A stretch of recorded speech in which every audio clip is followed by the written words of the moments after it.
This is Jorge Mena Robles. Thank you, Lauren. Good afternoon, everyone, and welcome. I serve as the Associate Director at the Rafael Cinturón Ortiz Latino Cultural Center, known as the LCC. Thank you for joining us. Zona Abierta is a Latino Cultural Center program series which highlights the intersection of arts, humanities, science, culture, and civic life with presentations by local, national, and international artists, scholars, and community leaders. Today's program is the second virtual presentation of this semester series that aims to highlight the research of postdoctoral scholars who are part of the Bridge to Faculty program at UIC. For those who may be unaware, the Bridge to Faculty program is a recruitment initiative within the Office of Diversity designed to attract postdoctoral scholars to UIC with the goal of a transition to a tenure track faculty position. We've hosted this series every spring semester since 2002, and you can view all of the previous presentations on our LCC YouTube, and we can share that link in the chat. Now, I'm delighted to introduce our guest speaker, Dr. Abhery Das. Dr. Das joins us from the UIC Division of Health Policy and Administration. She completed her Bachelor of Arts in Public Policy from University of Chicago, her Master of Health Science from Johns Hopkins Bloomberg School of Public Health, and her PhD in Public Health from UC Irvine. In part, her research examines the inequities in social systems and mental health among communities of color. Today, more specifically, she will discuss two studies which focus on how racialized economic segregation impacts the suicide among Black youth and how hate crimes correspond with greater psychiatric emergencies among Asian Americans. We're so grateful that you are joining us today to share more about your research and your experiences. The presentation will last about 35 minutes and will be followed by a short conversation facilitated by LCC staff Nat Ayala. And we invite all of you to place comments and questions in the chat as we move along. Welcome, bienvenida. Abhery, I'll turn it over to you. Great, thank you so much for having me. I'm excited to share some of my work with you today. And let me go ahead and put this into presenter mode.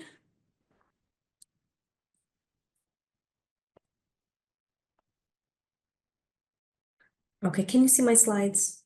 Yes, we can see them. Okay, perfect. Okay, great. And so thank you for that great introduction. As Jorge mentioned, my name is Abhery Das. I am from the Division of Health Policy and Administration.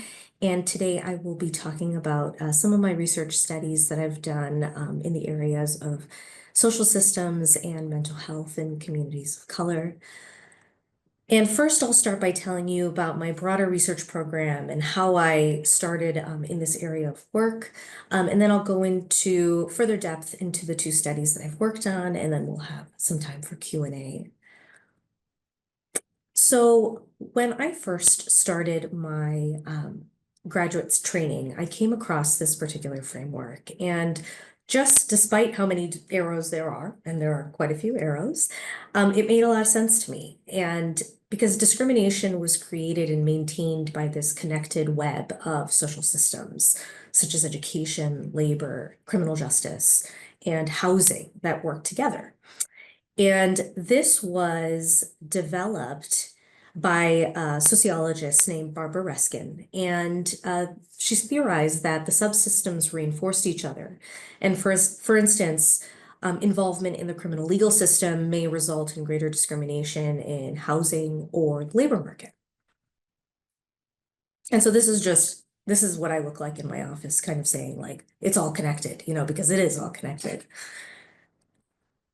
And, similarly, as I focused more and more on mental health, among communities of color as an outcome, I came across paradoxes that claim that Black and immigrant communities continue to show better mental health despite facing greater social inequities and barriers and discrimination.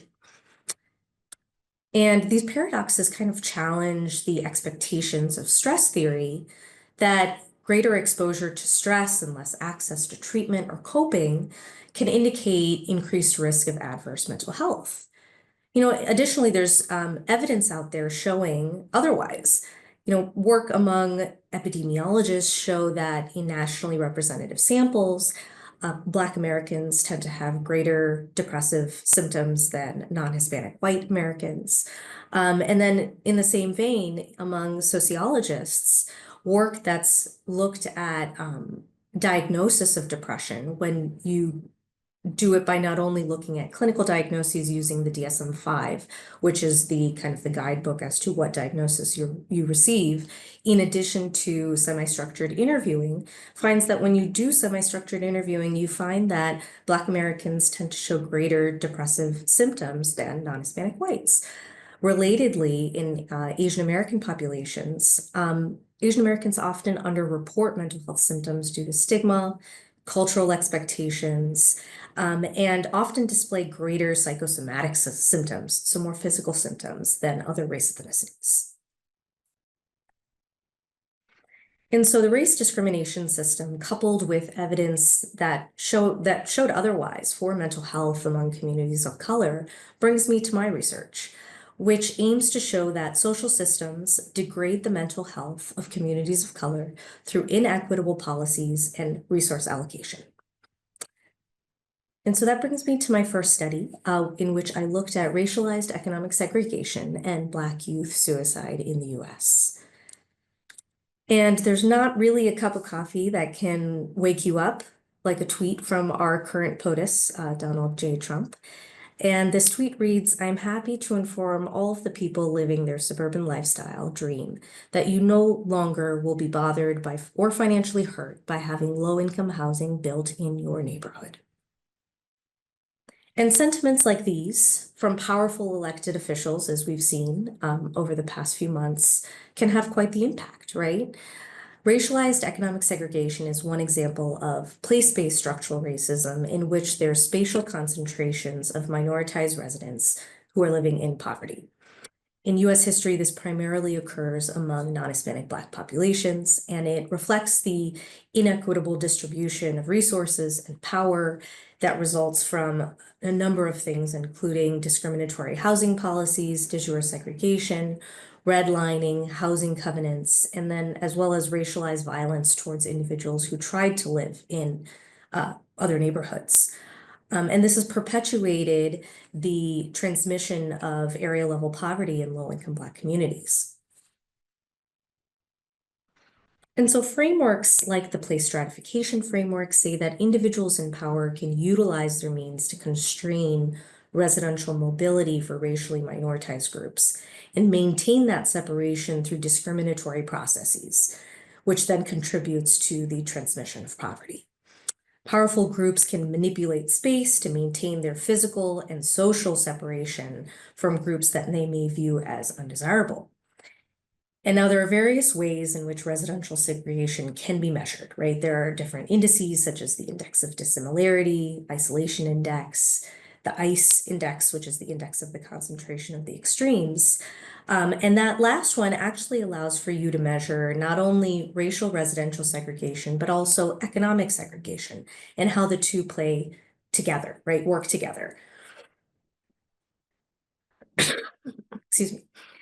So previous studies examining the relation between racial segregation and mental health have shown conflicting results. And that really highlights just how complex it is with the integration and intercontact of majority and minority racial groups. Integration can reduce racial biases and stereotypes and tension, or it could also escalate discrimination against minoritized populations. Now, additionally, greater ethnic density has also shown benefits to mental health, given that you have more access to social supports and systems and networks and communities. And then I'm going to throw another wrench in here, which is that areas with lower income communities also have greater mental health services, which is what a study has found. Now, that particular study didn't particularly look at the differentiation between substance use facilities and mental health services, in which you may have, certain methadone clinics are purposely placed in low-income communities, given the undesirable nature of them in higher income communities. They're not allowed to be in there. And so I think that's something that further complicates the situation. And so this brings me to the substantial rise in Black youth suicides over the past 2 decades. And it is now the third leading cause of death among certain age groups of Black youth, between the ages of 5 and 18, actually. And government task forces have formed to show kind of the upstream factors that have led to greater suicide in this particular subgroup, and that includes gender and bullying. However, there's a call for more research in terms of the downstream factors that also affect this particular trend as well. And so me and my research group, extended previous work on racial economic segregation and suicide among Black youth by using longitudinal analyses, which means that we use multiple years of data in order to see changes within locations over time. And then we also looked at all counties across the US with more than 1,000 Black youth. Previous work has, kind of isolated their research in particular cities or particular states, and given kind of the dynamic changes in racial composition as well as socioeconomic opportunity across the US over the past 2 decades, we thought it was necessary to include more than one location. And so our research question was specifically, do improvements in racialized economic segregation or movement away from concentrated Black poverty correspond with a decline in suicides among non-Hispanic Black youth over time? And for our outcome, we used suicides in the US among Black youth, which we were able to obtain from the National Center of Health Statistics. We aggregated these suicides into 3 different time periods, in which we were also able to create our exposure variable. And these time periods actually allow us to have a large enough population for race-specific suicide rates.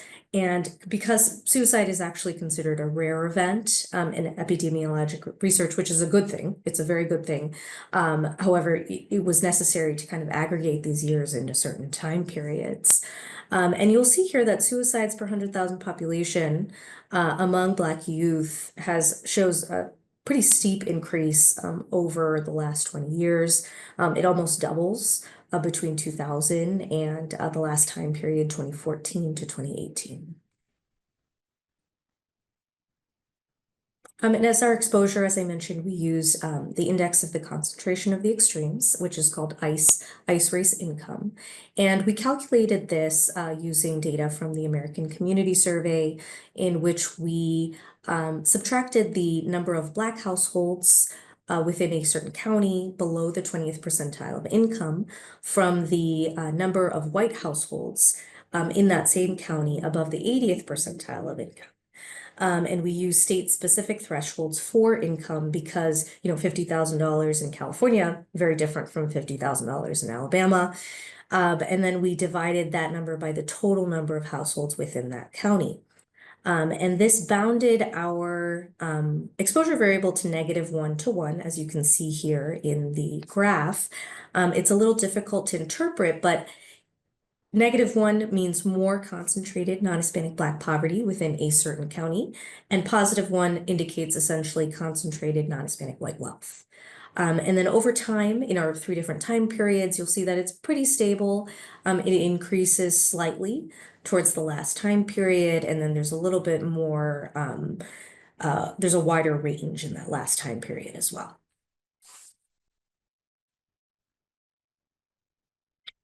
Great. So from our findings, we used county time period, and within counties that had more than 1,000 Black youth to permit stable estimates. And this allowed us to have approximately 703 counties in our sample. We used a two-way fixed effects Poisson regression model, which I'm happy to talk more about for those who are interested. And we find that as you move away from concentrated Black poverty, you see a 7% decrease in Black youth suicides. In our particular model, we also controlled for county level public assistance, high school graduation, the number of unmarried households, and as well as percent poverty in order to differentiate between segregation and poverty itself. And here, this particularly, okay, so if we were to kind of convert this into the number of suicides that were averted in a certain time period, that would show that a unit, change in movement away from concentrated Black poverty corresponds with 30 suicides averted in that last time period, um, which is pretty substantial given that it is a rare outcome. And so our main findings are that movement away from concentrated Black poverty corresponds with a decrease in Black youth suicides. And so the ICE race income measure it's not perfect.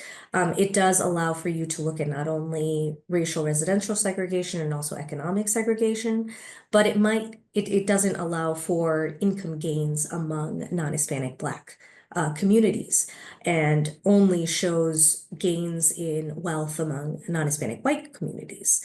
This may mean gentrification, in which you might be introducing greater resources such as healthcare opportunities, but it could result in greater displacement of low-income Black and Brown residents. I think further work should definitely look into different data sets that have come up that include the number of displaced individuals within certain communities to see if we're actually finding that it's just gentrification that is driving this change. And so this is actually almost online if you're interested. I think that this journal, American Journal of Epidemiology, which we're really happy to get into, had told us that they're kind of backlogged in terms of being able to do the publishing process. And so it's been accepted. I think the title's up there, but it should be online soon if you're interested in looking further. And so now I'm going to change gears just slightly and talk about a different project that I'm working on, or that we've worked on over the past 2 years or so. And this has to do with a different population, but in the same realm or area of work, in which we look at hate crimes and psychiatric emergencies among Asian Americans. And so the majority of hate crimes in the US target victims due to their race, ethnicity, or ancestry. In 2020, anti-Asian hate crimes increased by over 75%. And national and global events such as the COVID-19 pandemic, previously 9/11, can really shape the perceptions and attitudes towards certain racial groups and change the targeted demographics of hate crimes. And so intergroup threat theory posits that, perceived threats rather than actualized threats can incite discrimination against outgroups. And specific events such as the COVID-19 pandemic can trigger intergroup prejudice and violence as individuals kind of fall back on their stereotypical beliefs and attitudes when they feel anxious or threatened. These stereotypes often target entire groups of individuals and lead to collective blaming to justify negative actions towards the group as a form of revenge. And so previous work in this particular area has found that Asian Americans who have faced COVID-19 discrimination have actually shown greater depression, anxiety, self-harm, as well as suicidal ideation and attempt. And so we decided to look a little further in this particular area and extend previous work and examine whether increases in psychological distress resulted in greater psychiatric help seeking, so psychiatric emergency department visits among Asian Americans. And previous work does indicate that psychiatric ED visits are sensitive to population level mental health changes that might require immediate care in response to acute shocks. And this has been shown following terrorist attacks, natural disasters, as well as mass violence. Previous work also only captures self-reports measures of discrimination and mental health. And this can introduce what we call confounding if mental health challenges may increase the likelihood of reporting discrimination. And so hate crimes are also include physical injury, emotional suffering, property damage, and are somewhat more objectively measured and may invoke greater acute outcomes, such as visits to the ED for psychiatric reasons. Um, and so another addition to the literature is that we examine this relation in the state of California, which has the largest Asian American population in the country, approximately 15.5%. And it continues to grow, making it kind of the ideal case study to implement any mental health interventions that are targeted for minoritized communities. And so our specific research question was, do psychiatric emergency department visits among Asian Americans increase as a function of hate crimes in Asian American community within California? And so as our outcome, we used data on psychiatric ED visits from the University of California Health Data Warehouse for the 5 different counties in which there are University of California hospitals. We had data from May 2020 or May 2012 to August 2022. And as you can see at the top here, psychiatric ED visits, and this is psychiatric ED visits over time during our study period, they show seasonality and trends and the tendency for values to remain elevated or depressed following high or low values. And as you can see here, the ones that are circled are actually all Januaries. And in January, it's been shown that there are greater psychiatric ED visits when compared to other months. And we tried to take out that particular seasonality in our data in order to make sure that whatever relation we were finding, if we found one, was not due to any type of trend that was pre-existing. And in order to do this, we used a method that's called autoregressive integrated moving average analyses, in which we remove that seasonality and remove that trend in order to make sure that this is not some spurious association that we're finding. And this led us to our actual outcome variable that we use, which is called the residual of the psychiatric ED visits.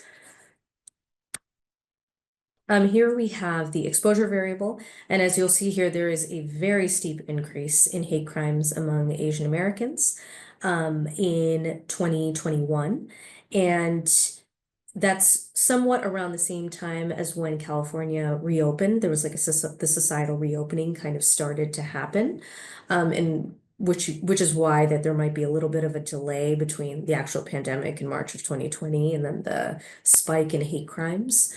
But these particular data are from the State of California Department of Justice. These are publicly available for anyone who's interested. Happy to talk to you further about this particular data set as well.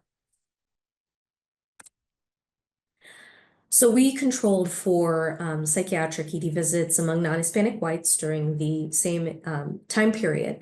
And this actually accounts for any shared seasonality or trends or utilization patterns across racial ethnic groups. And we found seasonality, like I mentioned, if you saw the uptick in January, we found seasonality in months 1 and 7. And so we were able to control for that as well. And this resulted in approximately 14 more than expected psychiatric ED visits among Asian Americans in a month due to unusually high hate crimes among Asian Americans. And based on approximately 200 psychiatric ED visits on average, this translates to about a 7% greater psychiatric ED visits that are attributable to unusually high hate crimes. And so some of our main findings are that hate crimes among Asian Americans, as they increase following the pandemic, it corresponds with an increase in Asian American psychiatric ED visits. Some future directions for this particular study. I think something to note, I had mentioned previously that hate crimes are somewhat objective measure. Not all acts of discrimination are reported as hate crimes, and there's a lot of police misclassification of hate crimes as well. It takes, certain agencies might be willing to or have the time to look into, certain crimes to classify them as hate crimes, whereas other agencies might not, given the, group of police officers that work there or whatnot. I also think that this particular study really calls or speaks to having greater culturally competent mental health support during these types of global or national events in which certain minoritized groups might be targeted. And so this particular study is online. If you're interested to talk more about it, happy, just send me an email. I'd be happy to talk. And so some of the things that I'm working on, this is something that I really wanted to do during my dissertation, but I was told by my advisor that, no, you need to graduate. You're going to be here for another 10 years if you try to do this. Nobody wants that. And so I've been really wanting to look into drug reform policies, given that they are one of the mechanisms that allow for the reduction in the racial disparity in incarceration. And some of these drug reform policies, change, classify, felonies to misdemeanors, and so they reduce jail time, or they might have community-based programs that individuals can attend instead of being incarcerated. And so I'm actually looking at whether drug reform policies and the implementation of these policies result in greater social capital within areas that may have previously lost social capital due to the incarceration of large groups of communities. And so that's something that's underway right now. Something else that I'm working on with the Cancer Center here, which has been very collaborative. We are looking at suicide among adolescent and young adults cancer patients, and whether this particular age group that live in more deprived neighborhoods have a higher likelihood of suicide. And we do find that those that live in neighborhoods that are more socioeconomically deprived have a higher chance of suicide. And some of the last things that I'm looking at is more into racial disparities in maternal health, specifically in cesareans among non-Hispanic Black and white birthing persons, and the different community characteristics that contribute to that particular disparity. And so looking at the proportion of poverty in counties, maternal age, educational attainment, the rurality of that particular area as well. And so, yeah, excited about some of these new avenues that are developing as I'm here at UIC. So thank you. That's a picture of my son. And so I just wanted to say thank you so much for having me. Really excited to hear any questions or comments you may have. Thank you so much for that. Hi, everybody. This is Nat speaking, and I'm the LCC Civic Engagement Educator, and I'll be facilitating our Q&A for this program. First of all, your son is adorable. Oh, thank you. Also, it's like, right, we'll get more into this in the Q&A, but it's great to see that like your research has so many new avenues that it's exploring, all that's extremely relevant and really important to the work that's happening now, especially thinking of this really critical political and like climate era that we're currently in. So again, thank you so much for your presentation and for sharing your research with us. We do have a couple questions for you, but I also want to open up the space and invite the audience to ask their questions as well. Please post your questions on the chat or raise your hand under the reaction button on Zoom so I may call on you to unmute your mic. And while we wait for folks to gather their thoughts, we will begin with our first question. Which actually I'll take one from the chat just to start us off. And so the question in the chat comes from Rosa Cabrera, who is our executive director of the center. And she asks, or her comment slash question says, witnessing the escalating discriminatory practices under 47 and current and future damaging outcomes, what are some tactics that scholars like you are pondering to help marginalized communities, especially those on campuses like UIC, cope with these damages?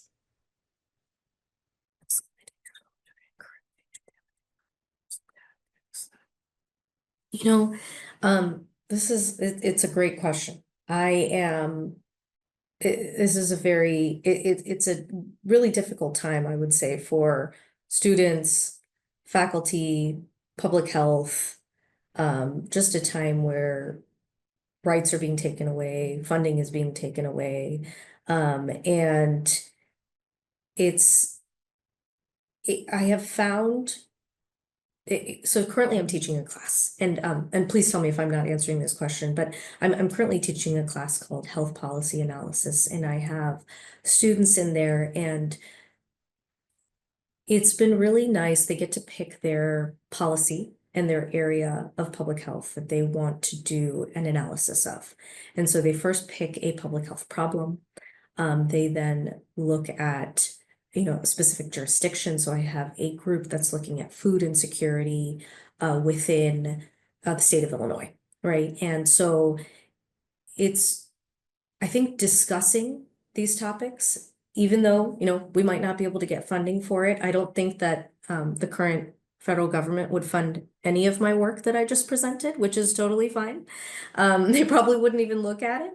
I think being able to continue to have these classes and facilitate these conversations and have these projects where students get to continue to look at food insecurity. I have another group that's looking at gun violence. I have another group that's looking at access to green space in marginalized communities as well. Just being able to continue these conversations over the next 4 years or 3 years and 9 months, right? As we count down, is I think really important to keep everyone abreast of that this is still a problem and this might get worse, but we have a workforce and a new student body that will continue to care about it. And so I hope that answers the question as best as possible. Thank you so much for that response. And I feel like that first question really brought up a lot of feelings and other questions because we have quite a few questions in the chat now. I'm actually going to call on Lauren, who had her hand raised, and then from there, I'm going to transition into the questions in the chat. Thank you. This is Lauren. I guess mine is more based on your personal journey in this. So what initially drew you to focus on this work, and how has your perspective evolved through your research journey? Oh gosh. Yes, yes. So I think that mental health has played a very large role in my life. Not only my life, my family, my community. And I started with my training working at a community counseling center. And that was by far one of the best experiences. It was actually called the Relational Center. It was in Los Angeles. And their entire mission was that you can help mental health by creating a community, right? And I was tasked with doing depression assessments and suicide assessments for potential clients. And this was a community clinic, and so they ran on a sliding scale. And so you paid as much as you could. And it actually worked because they had marriage and family therapists running the clinic. And so they needed to get their hours. And so this was like perfect, they were doing their training while individuals were also getting their therapy and so forth, group therapy, couples therapy. And one of the things that I really came across was that when I would do these suicide assessments, we did not have the funds or the staff to provide help for suicidal patients. And so we would have to, we had no choice, refer them to the suicide hotline. And saying, I'm sorry, we can't help you to somebody who is suicidal is really hard. It was very difficult, and I had to do it multiple times. And that really got me thinking, like, these are low income folks who need help. And there's the waiting list for the psychiatrist was 2 months long. And so that really tells you, like, there's way more demand than there is availability to help. And if the only referral is the suicide helpline, like, that's not going to do much. And so that's why I started getting involved with research and then went into psychiatric research as well. And so that's where it started. Great, thank you for that. It was great to hear a little bit more insight of kind of where you started and where you ended up now.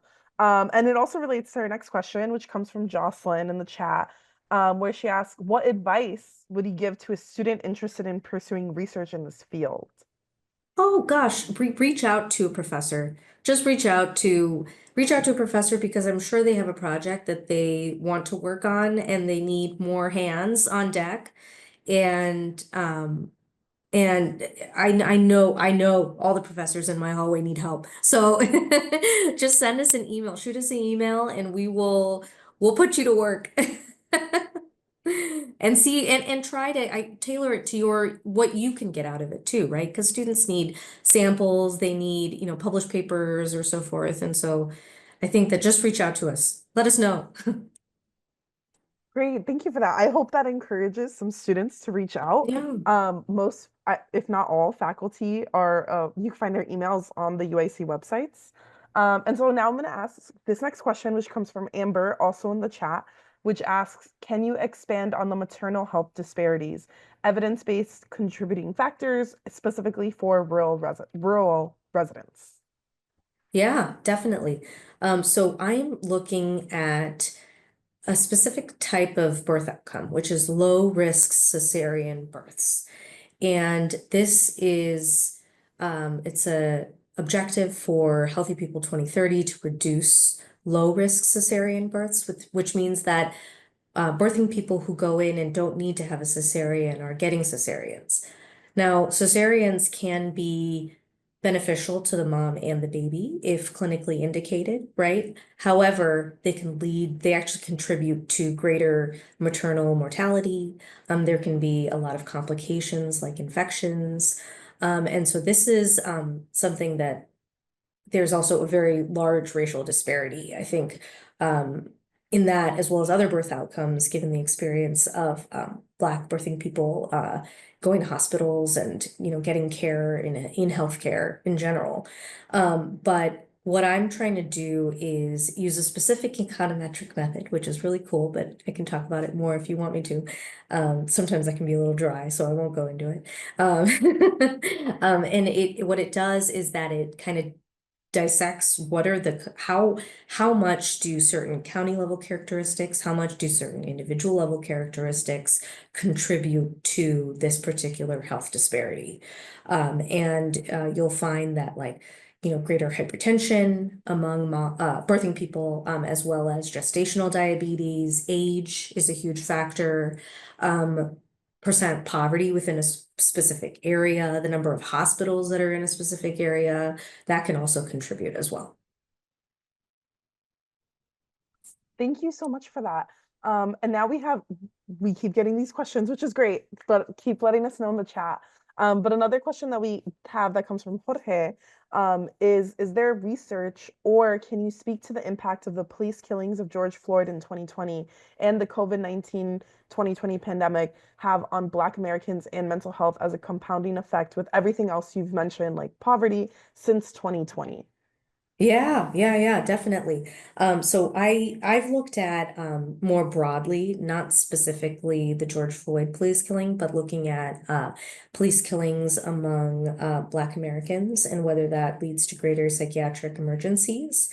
And I've found that it does. And what we specifically looked at to look at the kind of racist component of police killings of Black Americans is the unarmed Black Americans as opposed to armed Black Americans. And we find that unarmed, in a specific area, when you have police killings of unarmed Black Americans, you see greater mental health problems among Black Americans, and as opposed to armed.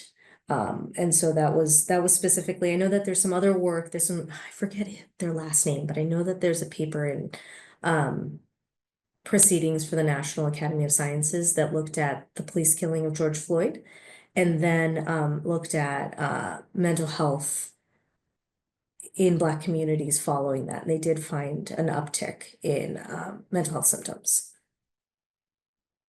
Great. Thank you so much for that response and providing a little bit more context around that.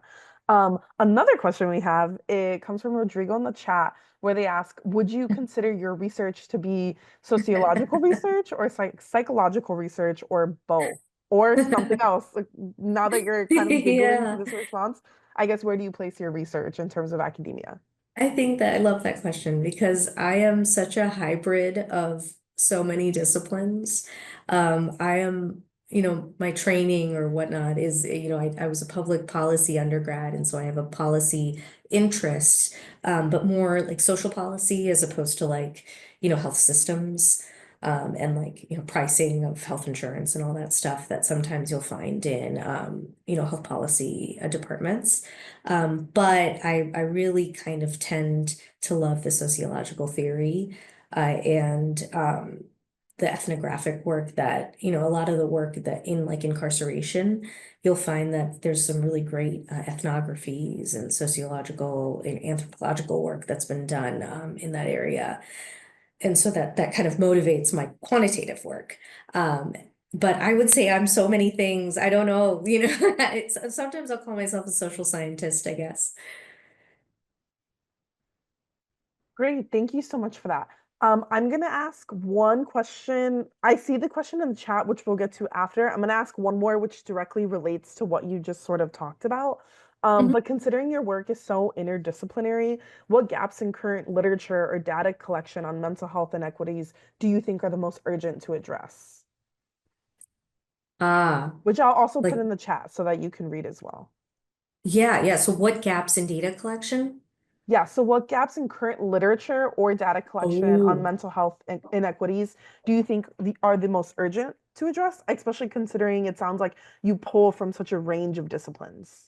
yeah. So mental health surveillance in the US is not very good. It's lacking. And I can't say that as surveys get taken down, that it's going to get better. But I think that having better mental health surveillance in nationally representative samples and in minoritized samples, right? Like oversampling of minoritized communities is very important in order to have um, and this is kind of quantitative of me to say, but to have the sample size to do these analyses is very important. And so that's why I've used psychiatric emergencies, because it's a really good indicator of acute mental health in a community, right? But you're kind of getting the lower bound of that acute mental health because not everybody who has acute mental health goes to the emergency department.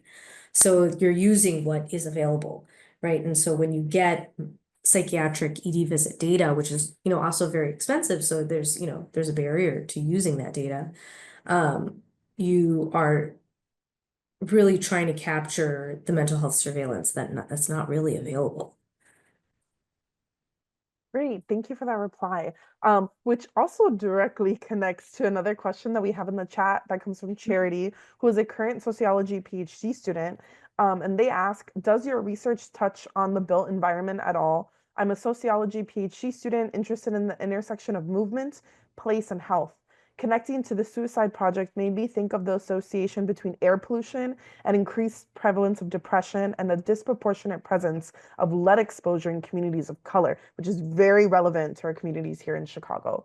And they also say, also interested to hear more about the social capital and drug policy project. Yeah. Yeah, definitely. So I haven't touched on built environment. I've only looked at the reason that I've only looked at suicides at the neighborhood level once is because the data on suicides in the US is mostly at the county level. And it's, death certificates, right? They're only available at the county level. The only place I was able to use neighborhoods was that my project that I've worked on with the Cancer Center. That particular data that data has neighborhood level information. And so you you might not be able to do national studies doing this, but if you're willing to do primary data collection, right, or using smaller sample sizes, that could be possible to look at that particular relation, but on a national level, that would be really important, I think, especially when it comes to the environmental exposures. Very interested to talk to you about it. I know that there's been a lot of work that's looked at built environment and mental health, though. And so that's definitely a very robust area of literature. Great. Thank you so much for that response. It's great to also see, like, even from our participants, like how many people are extremely invested and interested in this topic. And so another question that we have for you is, can you talk more about the ways mental health systems are underreported and the stigma around that for communities of color? Have you seen similarities across various groups of people of color or points of data that stand out? And I'll also be putting this question in the chat so that you're able to read it as well. Oh, definitely. With there's severe underdiagnosis of depression and anxiety in communities of color. When you extend that to suicide, right? I know that with death certificates, let's say, different states do death certificates. So that's at the state level, and they require different people to do death certificates. And so in one state, it might be required that there's a medical doctor. In another state, it might be a coroner. In another state, like, well, I don't know, I'm making this up. I don't know if this is true, but in Texas, right, there might be not very many regulations as to who fills out a death certificate. And so you're going to get misclassification in suicides, because the majority of suicides in this country are by gun or by firearm. And, that can be confused with homicides as well, right? And so in your studies, when you're looking at suicides, you really have to account for that misclassification. And there are kind of statistical ways to do that. Great, thank you so much for that, and for providing a little bit more context. We are getting into the last few minutes. So just as a reminder, we wanted to, again, if any of our audience members wanted to like raise their hand or put any last minute questions in the chat, please do so now. We do have some final questions that we can ask before wrapping up, but I just wanted to put that out there one more time, especially because I feel like a lot of people are just genuinely really interested in a lot of what you have to say. And so one question that we do have is, which I'll also put in the chat, refers to sort of like Trump's tweet and what's happened in the past, but also currently the Muslim ban and the current administration. What impact does the current politics / lies, bullying, past immigration, Muslim bans, etc., have on Asian Americans? I know that the last time during Trump's presidency, there was some work done that looked at the mental health of the Hispanic population, and that was, I believe, US-born Hispanic as opposed to foreign-born Hispanic populations, following some of his anti-immigrant rhetoric. And they found that there was greater adverse mental health within foreign-born Hispanic populations specifically. And I can't speak to Trump and his anti-Muslim ban and mental health, but I do know that following 9/11, I believe, right, these big shocks, like I talked about, like hate crimes or terrorist attacks, right? Following 9/11, there was a very rigorous study that was done. I want to say by, forget her name, it was like Diane something, forget the last name. But she looked at birth certificates, and using some sort of methodology, she found that women who had Muslim or Arabic sounding names, right, tended to have worse birth outcomes. And she used some type of statistical method in order to categorize, like this is a culturally Muslim name or Arabic name or something like that, in order to do that. But I can, if that person wants to email me, yeah, it was huge. And they found worse birth outcomes, which is like that's pretty big. I know that there's also some work that shows that there was greater preterm birth after the Paris terrorist attacks as well. And so this is like, these big shocks really have an impact on health outcomes. Yeah, thank you for that. Yeah, so we're kind of coming to a close. And this isn't necessarily a question that comes from the chat, but it's more of a comment. And we wanted to know if you wanted to respond to it and sort of like any last minute kind of like thoughts that you would like to wrap up with. But it comes from Zori, who says, mental health professionals must understand and be sensitive to cultural backgrounds and our community challenges. Yes, and then also kind of like adding to that, a last comment that also comes from Rosa, says, thank you for your work, but also for pointing out through your teaching that this is a critical moment and an opportunity to help students harness their area of studies to create relevant humanistic solutions. So yeah, I don't know if you want to sort of say any last minute comments on either of those comments or both. Yeah, I think that, the mental health professionals having sensitivity to cultural backgrounds is really big. I know that I think they call it in research, they call it like physician concordance, where you have the same race ethnicity as the physician that you're seeing or your provider that you're seeing is really big. And so I think that just speaks to how important representation is. Like when you can have a physician that is culturally competent to your situation and your cultural background, it makes a huge difference in terms of, any type of health outcome, and especially mental health outcomes. And so definitely want to push that maybe 3 months or 3 years and 9 months later, but still in the future. Yeah, thank you so much for that. Yeah, I think that was a really great Q&A session. We don't often get too Yeah, many questions and not like, yeah, like that was a really great Q&A I session. love it. So I would like everyone to give a little virtual round of applause. Even though we aren't in physical shared space, we are in the Zoom space together. And thank you so much for your presentation. Thank you to everyone who joined us today as well. We do have a third upcoming virtual program that where we will be joined by Dr. Kumar of the Department of Political Science. And so we hope that we can also see you there. And then also we do have quite a few in-person programs also happening here at the Latino Cultural Center. And if you'd like to join us, you'll be able to see our upcoming programs via our website. And then also, if you don't follow us on social media, please do, so you can stay updated on our programs, including our virtual programs like these, and then also our in-person programs as well, if you're able to join us on campus. So yeah, to everyone in the space, thank you for joining us. Thank you to our speaker. And then we hope that this brings our program to a close. We hope you all have a good day, and we'll see you at future programming.